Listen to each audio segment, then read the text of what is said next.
Hey everyone, welcome back to the channel. Today's Friday, June 6th, and we're going after our first ever spring black bear. If you're new to the channel, my name's Calvin, welcome. I've been vlogging my journey after beating testicular cancer for a second time. I was diagnosed originally in 2023, only to face a relapse in 2024. So I'm using the outdoors to rebuild my body, my mind, and hopefully find a new sense of purpose by paying it forward to helping those who have supported me along the way, including you guys on the other side of the screen. So today we are going to be hopefully getting our first black bear in the spring.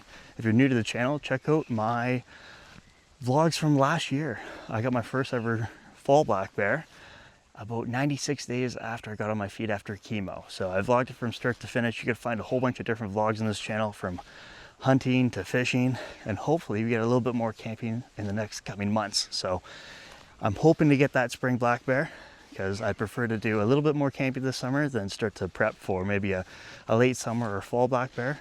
But who knows? Either way, you can bet I'll be in the outdoors and I'm going to be bringing you along for all my adventures. But we got about a 2-mile hike now to go. It's around 25, 26 degrees Celsius, and it's around 1 in the afternoon. So hopefully we got about maybe 7-8 hours in the stand this afternoon, if it has to go that long, but who knows. With any luck, we'll have a bear come on sooner than later and we can get it down. But we'll catch you guys closer to the stand.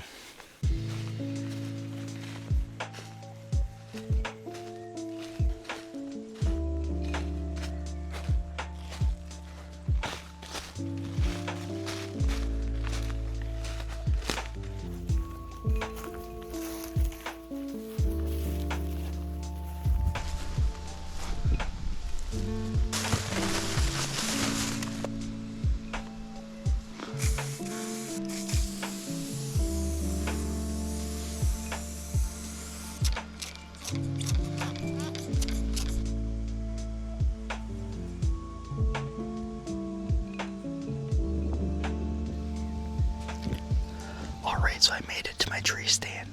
I'm sitting at about 18-19 feet off the ground.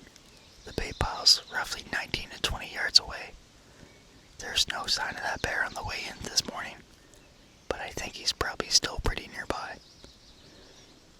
He's taken a really big chunk out of my bait pile, and since I'm using a lot of pastries, I think his belly's pretty full. It's supposed to warm up a little bit this afternoon, and if I'm going to be sitting in between two water sources, that's where I'm going to bet the bears are going to be. So I'm going to keep my ears and my eyes open, pay attention to see where the wind's blowing, and see what direction the bears are going to come back in later on this afternoon and into the evening. Typically when these bears fill themselves up with these pastries, from what I've understood, they stay within 500 yards of the bait pile. And so hopefully he doesn't know I'm in the area, but if so, I'm just gonna sit in the tree all day, and with any luck we'll see a bear.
Alright, it's around 10 to 7.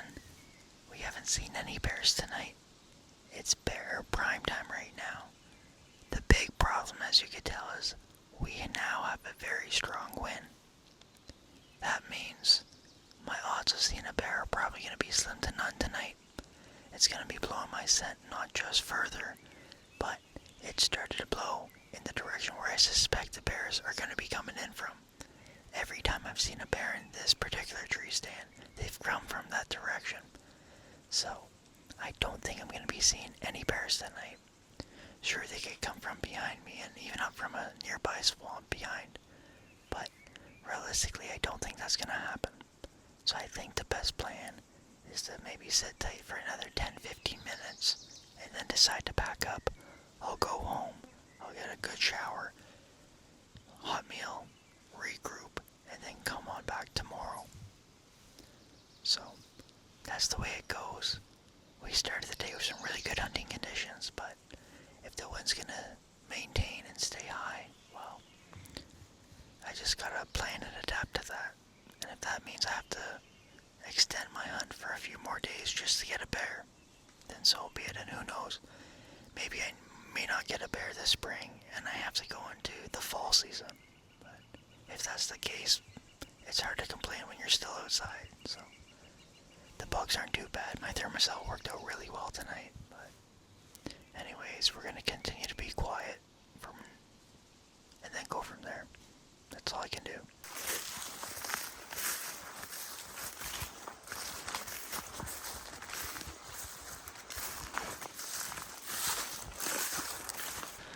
Alright guys, June 15th is here. It's the last day of black bear season for the spring. I'm sure I'll still get a bear in 2025. It just might not be in the spring, and I'm alright with that.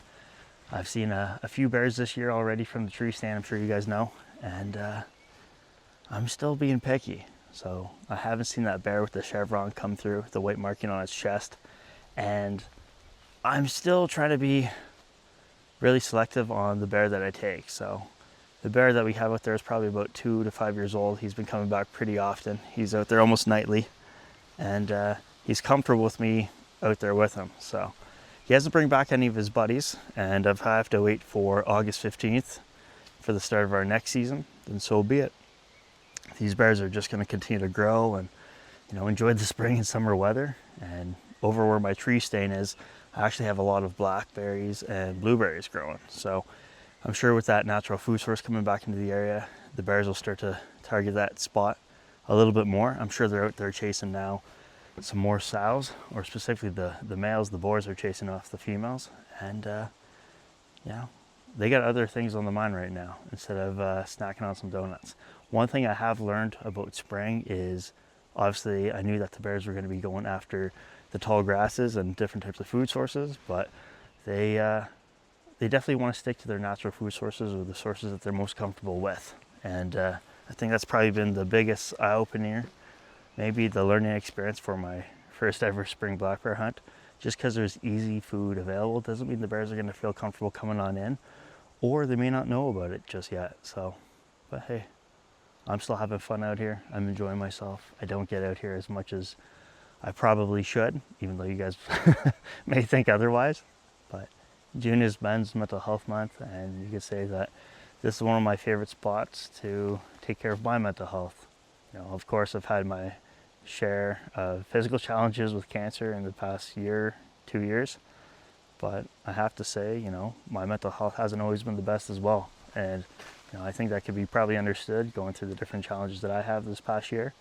And you know, I won't lie, like there's still some challenges that I still have to get over. You know, living as a survivor, any type of pain or tweak, you kind of think it's cancer again. So it doesn't matter where it is. It's just kind of, you live with the monkey on your back. So getting out here is a form of active distraction, but it also gives me some peace and quiet. Get away from the hustle and bustle, ground myself, be grateful, just appreciate the challenges that I've had to overcome to make these days a lot more enjoyable.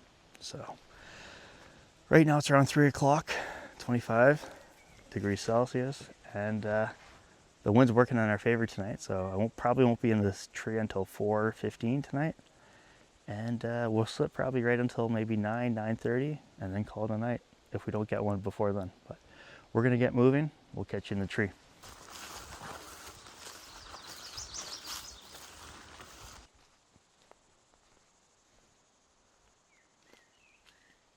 Alright guys, it's around 3:30. I've been in stand for about 30 minutes.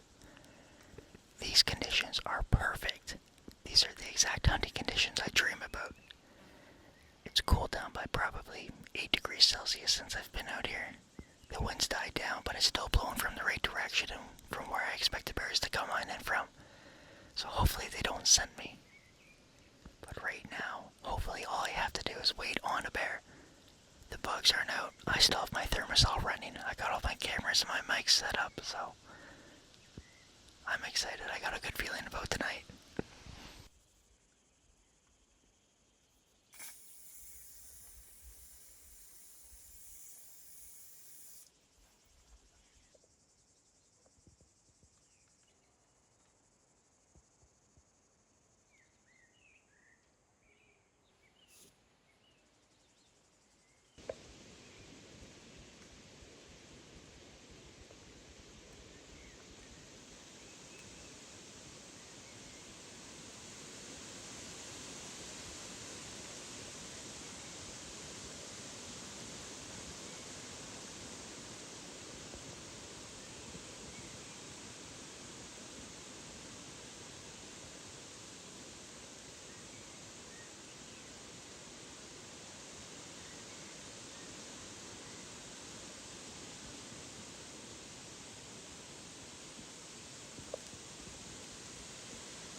All right, guys, that's it.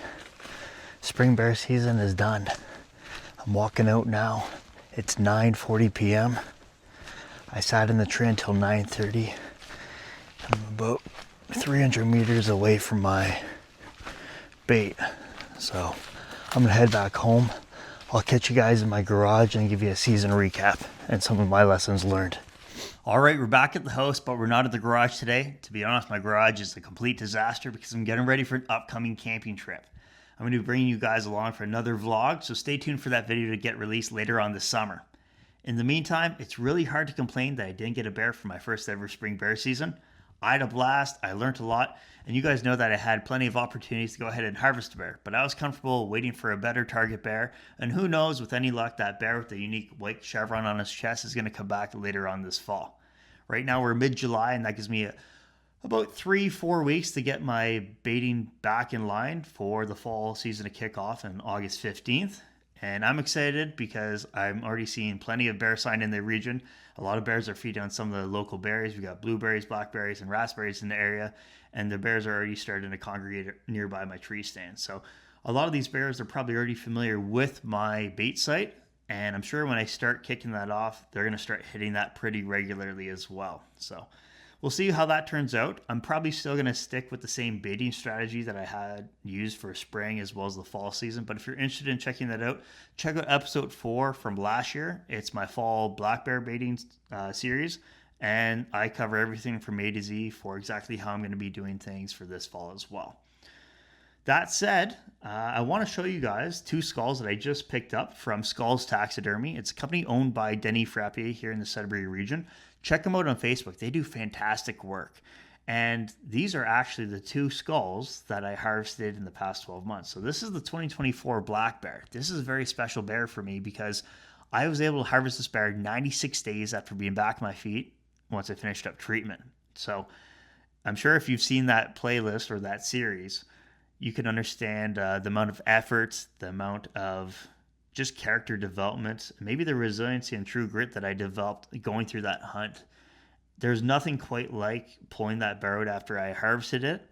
And to be honest, the first bear I passed up because I was just wanting to learn as much as I can about the bear, watch it, but also I was just completely exhausted, and the taxation from, like, say, the treatment, the chemo treatment, was just starting to catch up with me at that time. So I was starting to get pretty worn down, and I didn't think I could have pulled out a bear of that size. So I was happy to harvest this bear, and that's a very meaningful one for me that'll last a lifetime of memories.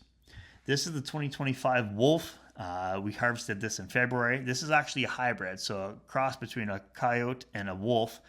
This dog's been through quite a bit. It weighed 68 pounds, and you can see puncture marks on its muzzle, or on its skull, I guess you could say.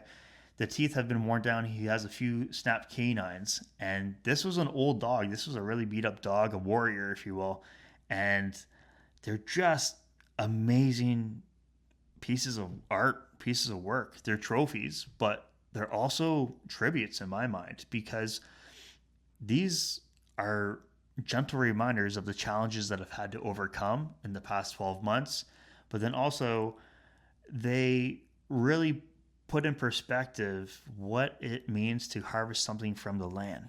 I have to harvest something from, its natural environment. I'm taking a life, and it really sets home the meaning behind some of the reasons that we hunt. Needless to say, I'm very respectful for these animals. Every time I harvest one, I do it as ethically as I can, and make sure that I don't do anything that's going to be disrespectful. And I think you guys should appreciate that in my videos as well. With the videos on the channel, if you're interested in finding out more about these 2 animals, you can find them underneath my playlist. So check them out under the Healing Through the Hunt playlist. So that's all my videos that I've put up to date in chronological order. So you can see not just the hunts as they unravel, but you could also see me recover from chemo too, and start to grow more hair, more muscle and stuff like that, and just feel better and get back to my old self. But if you want to go ahead and find the condensed versions, you can find this under the 2025 Wolf Hunt playlist, and that under the 2024 Fall Black Bear playlist. So they're pretty neat. Check them out. They're 3 and 5 part series, And they're really top-notch quality. I get a lot of compliments on them, and I'm happy to have these memories, not just for myself, but for you guys as well, because all this channel started from the idea of that I possibly may not make it through fall. We were just finishing up chemo, and to be honest, in case I kicked the bucket, this channel started as a unique memoir for my family and friends to remember me by, doing the things that I truly am passionate and things that I love, right? And when I'm in the woods, there's nothing else on my mind. I'm present, I'm in the moment, I'm grounded, and I'm peaceful. And I wanted some of my family members to remember me by that in the event that I had complications with cancer in that fall season. But we were able to possibly beat cancer. Right now, I'm still in good standing health. Blood work's coming back clean. And I have scans in September, and my fingers are crossed that we're still going in the right direction. But these are very, very special skulls, like I said, and I think you guys could appreciate that. Like, for example, that bear I started hunting with a pick line still in my arm, and I haven't seen anyone else online doing this type of stuff. So if you know someone, by all means, send them to my channel. It'd be great to connect with them. Or if you know anyone who's going through a unique challenge, hey, perhaps we could relate. For the rest of the summer, I'm going to be doing some more camping, so you can expect more camping videos as well as some fire cooking. So you can follow along, see the different types of pieces of equipment I use, but then also the different places that I roam as well. So I'll bring you guys along, and hopefully you guys enjoy these videos as much as I do making them as well. If you want to find myself on different social media platforms, there's a link tree that you click that'll bring you to all of them as well. But I'll also put the link to each individual platform. So I usually use Facebook and Instagram for more of my daily updates. I put reels, pictures, and even some written texts of ideas and the thoughts and what I'm feeling with regards to not just my experience with cancer, but some of the hunting tips and tricks that I'm going to be using for this upcoming season as well. I have a TikTok, so you can find me there as well. We're slowly growing that to be a unique channel and get more different types of people to find this type of content, because TikTok obviously is going to be related towards more the younger generation, or that's what I'm finding out with some of these social media platforms. And it's important for me to connect with some of these younger individuals because, trust me, I'm a young person that never expected cancer to happen to them in a million years. And it happened to me at age 31. And I feel bad for those individuals who may suffer in silence, who may not know how to navigate cancer like I did. I went and saw a doctor the very same day that I found my testicular cancer. And here I am 2.5 years later, still recovering from chemotherapy and dealing with some complications from treatment itself. Hasn't been easy. When we had surgery, we had a 99% chance that we had beaten cancer, only to find out 10 months later that I had 7 new tumors growing inside me, and my survival odds had diminished a little bit. So I still had great survival stats, but trust me, you don't expect a relapse when you feel great. You're getting back to work, you're feeling like yourself a little bit, but then having to find out you have to go through the ringer of treatment and chemo, that was a very humbling feeling. So if I could go ahead and encourage other youngsters, people younger than myself, to get something checked out if they need to, that's really important to me. And that's something that resonates with me because I've met other cancer patients who are no longer here during my challenges with cancer. I've met other testicular cancer patients who unfortunately have fallen to cancer.